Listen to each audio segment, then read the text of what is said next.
would you say from the research and all the work that you've done, do you feel a lot of it, or maybe a part of it, is largely about how we interpret what we see on social media? Like, what would you? Yes.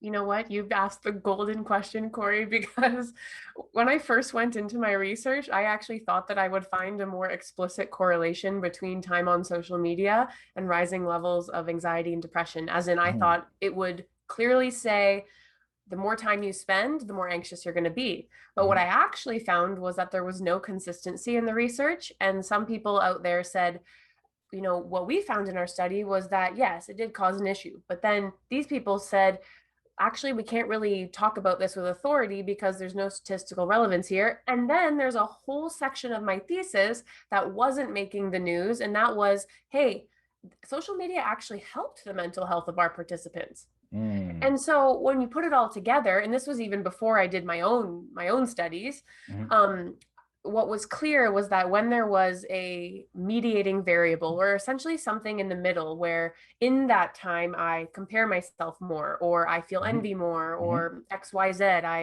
I experience my failures more, then it was always a bad situation. And it mm, almost sounded exactly like this. So this is almost a direct quote. Actually, I think it is a direct quote from one of my participants. And she said, if I went to the gym that day and I feel good, then I go on Instagram and I see Instagram models and I think hashtag goals. But if I didn't and I feel dusty, then I go on there and I think I hate my life. And wow. so that was really important.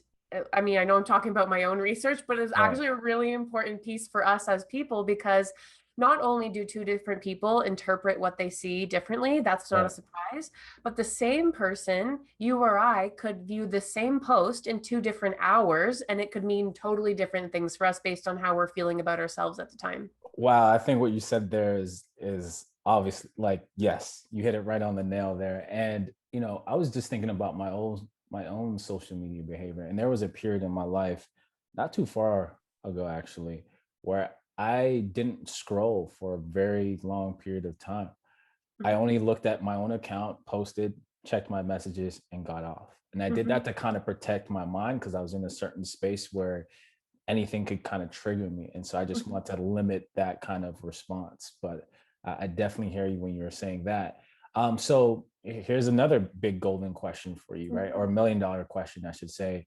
What is the solution, or do you have any recommendations for that person who's being negatively impacted by Yeah. social media?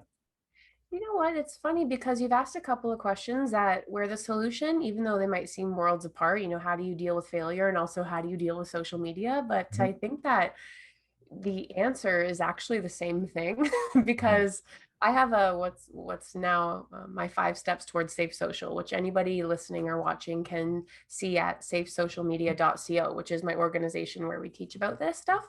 mhm, And step one is to, of course, first understand, to build awareness and understanding, to watch my TED talk, because that's exactly the purpose of the talk, to mhm, teach you some language, even though that was 2017, 4 years ago, mhm, to learn what's going on here so that you can better describe your own experiences. Same thing with other risky behaviors, as you teach people about alcohol use so that they can better interact with this risky behavior. But step two is then moderating your consumption based on what you know. But mhm, step three is building the offline soft skills like resilience, like optimism, like mindfulness, so that you don't find yourself an hour later not remembering what you did. And mm. so that you don't find yourself, even 5 posts later, it's certainly having a subconscious impact on you. But have you ever explored what that is?